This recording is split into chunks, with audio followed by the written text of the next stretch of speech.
Good morning, students. Welcome back.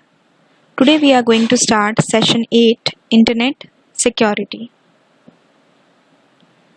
As you all know that Internet is a network of networks and security refers to keep safe. With the help of Internet, we can exchange valuable information around the world. All of you know that while working on the Internet, we can send mails, text, pictures, audio, videos, etc. But sometimes while exchanging this type of information on the Internet, there is a risk of fraud or intrusion. Anybody can attack our data and take out the personal information. So there comes the concept of internet security. Now what is internet security? Internet security is a branch of computer security which involves the browser security and network security. Now browser security refers to the security of your browser. That is a software which help us to access the browser, software which help us to access the internet.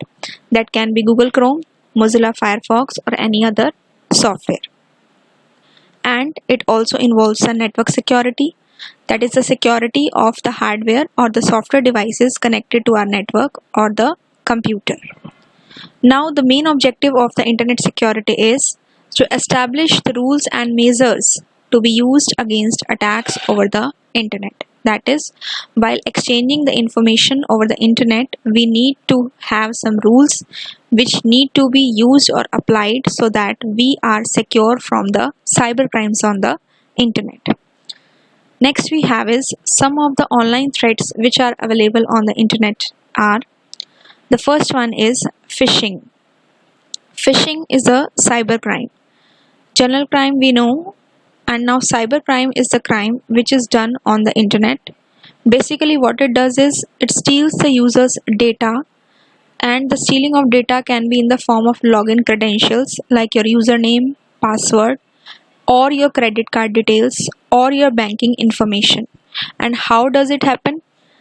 The targets, that is the person for whom the cybercrime is done, they are contacted by email, they are sent email or they are called on the phone or they are messaged through text.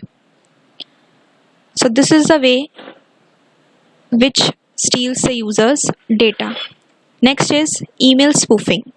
Email, all of us know that email is electronic mail and spoofing is to deceive someone. So email spoofing is basically the creation of an email message with forged sender address. Forged sender address means false sender address which is not correct. The person who is receiving the email, it may look like to him that the mail is from a trusted site, but as soon as the person opens the mail, the virus get infected or they take your personal information from your computer. So that is known as email spoofing. Next we have is chat spoofing. Like email spoofing, the chat spoofing is there, but in this case user or the computer system hides his or her original identity during chat. Email spoofing is done through email and chat spoofing is done through chat. Now here you can see a picture where the message is being given.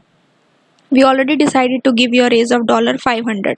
Somebody else is talking to the employee with some other name. So this is known as the chat spoofing. This person is the attacker and this person is the victim. Now there should be some ways to prevent ourselves from the online threats. So the best practices for the internet security are, some of the points which we are learning are related to the password and rest of them are related to the transactions on the internet. Let us learn some of the points which are related to the password. The first point says use strong passwords, that is a combination of alphanumeric and special characters, as they are not easy to crack or to be guessed by other users. Alphanumeric passwords means which are the alphanumeric, that is combination of alphabets and digits. Second point says do not keep passwords like your favorite color, phone number or friend's name, as they are very easy to guess. If there is any of your friend who knows you personally or any of your relative knows you personally, so he must be aware of all these things about you. So you should not keep passwords which are very easy to guess. The third point says change your password frequently, at least 2 to 3 weeks, so that your account information remains secure. You should keep on changing your password at least 2 to 3 weeks so that nobody is aware of your password. Next point says keep the length of the password at least 12 to 14 characters if permitted. If any of the sites permits you that you can type the password for at least 12 to 14 characters, then you should keep it a little long so that it is not to be traced or guessed by the other people. And as discussed above, the strong password should be a combination of alphabets, digits, and special characters. And the last point says avoid using the same password for multiple sites or purposes. If we are using so many sites for the transactions and we have so many user ID and passwords, so it is better we should have different password for different sites. Next we have is secure transactions. Transactions, we have learned that when we are purchasing or buying something, so while sometimes shopping online or doing the online transactions, we save our credit card details and sometimes we save our banking information. This can easily be traced and misused by the unauthorized users, so you have to take care that whenever you are doing the online transaction, it should be from a trustworthy website. Like you must have seen whenever you purchase from Amazon or Flipkart or any other website like this, in the address bar either there is a lock sign or HTTPS, S stands for security. It is there. So you should check the sites whether they are secure or not, then only go for saving such information. Otherwise it can be avoided also. The next point is use antivirus and anti-spyware software. Now all of you know that while you are working on the internet, there are so many threats and a computer can be attacked by a malware. Malware stands for malicious software, that is any software which has a bad effect on your computer. As soon as it enters your computer, it may cause harm to it. It tracks your browsing history. Browsing history means whatever the keywords or whatever things you have searched for in your browser like Google Chrome or Mozilla Firefox, and it may transmit your personal data from your computer to some other person. So in this case, antivirus and anti-spyware software programs offer real-time protection. They check that whether any malware software or any software with a bad intent is not taking your information. So antivirus removes the virus basically. It can be Quick Heal, it can be McAfee, and so many others. And anti-spyware is a software which checks that your computer or your data is not monitored by someone else and is not accessed by any unauthorized user. Next we have is do not respond to unknown mails. Sometimes there are such mails like they promise that you will get a job or you will get a lottery. So never ever reply to such mails without checking their authentication, because instead what they do is they send you such mails. Mainly the main aim is to gather your personal information. So you should never ever respond to such mails, as sometimes the virus may be attached to them, and after opening them the virus may get activated and infect your system. And sometimes if you just respond to these mails, so what they do is they just take a screening of your computer system and take all the data from your computer. Next point is clear browser cookies frequently. Now what are cookies? Cookies are those programs, small programs you can say, which are created on your computer when you visit any website. Like if you must have visited Amazon and after some time in Amazon you have searched for one or two products. After some time you just open some other website and you will see the products which you have searched are appearing on the other website. So basically these are the cookies which transfer such information. They may also store your login details or the pages which you have visited in a website. So they can be easily tracked by the unauthorized users. So these types of cookies, that is the browser cookies, should be cleared frequently from your computer. Now after some time we will learn how to clear this cookies practically. Next we have is keep the operating system and the application softwares up to date. All the software applications as well as your operating system should be updated from time to time to prevent them from any security holes. So the next thing is, as you must have seen that in your computer or your mobile phones, sometimes it asks for the system update. So that should be done time to time, because the companies always try to prevent the system or the mobile phone from any virus.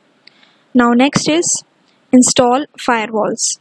Firewalls could be the hardware or software, and they help in keeping a computer and a network secure. We install firewalls in our computer so that nobody, that is no unauthorized user, no authorized users can download the data and access our data from the internet or access our any personal information from our computer. Next we have is remove unwanted or unknown software applications. Sometimes what happens is, when we download some necessary software from the internet and side by side some other software gets downloaded and gets installed, that time we are not able to know about it, but after some time we see that it is being run in our computer. So that software may send the personal data without your consent.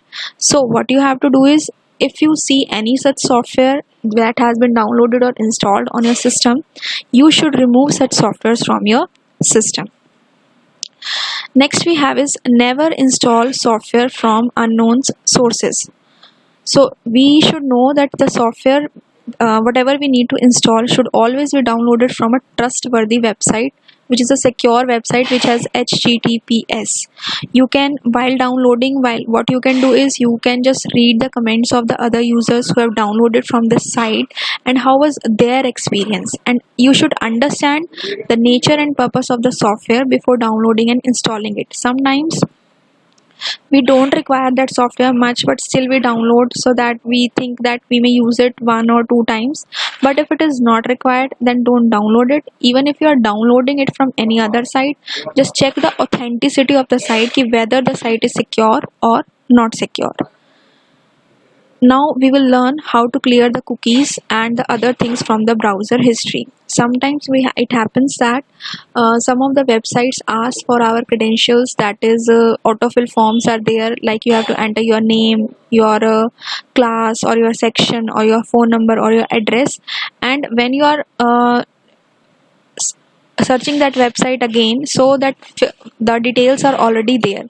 So if you are working on some computer which is being shared by other persons, like you're working in a cafe and you don't want the other persons to know this data, so you should clear the browsing history and all such data. So let us see how to clear this one. So first of all, you have to open Google, and here you have to see that 3 dots are coming. Click on the 3 dots at the right side. Now click on more tools option, then click on clear browsing data, and after that this type of dialog box will appear, and click on the basic option. Here you can see the time range option is there. It says last hour, last 24 hours, 7 days, last 4 weeks, all time. You can choose any option. And here are 3 options: browsing history, cookies, and cached messages. Whatever you want to clear, put a check mark and click on clear data. Similarly, advanced option is there. Time range is the same as it was in the basic. If you want to clear the browsing history, check mark that one. Download history, cookies, here is the cookies option, you can clear from there. If you want to clear the passwords or the autofill form data, you can choose any of the options and clear data from here. Click on the clear data button, the data will be cleared. Now next we have is the assignment part. So I hope you have understood today's topic. I feel all of you know about this and you should try to learn more about this. So the first question says, what is internet security? In this question you have to write down the definition of internet security and its objective. Second question says, explain phishing. This we have discussed. Email spoofing, chat spoofing, this also we have discussed. Write down the definitions of these 3. Third question says, explain any 5 best practices for internet security in detail. Write down the name of any 5 best practices and explain them in 2 lines each. This also we have discussed in the video. And the last question says, search the names of any 5 antivirus softwares and write their name. So in this case, in the video we have discussed about 1 to 2 softwares. You can search about other softwares on the internet and write the names of the softwares in your notebook. I hope everything is clear to you. Complete all your assignments chapter wise in your notebooks. Session 8 is completed now.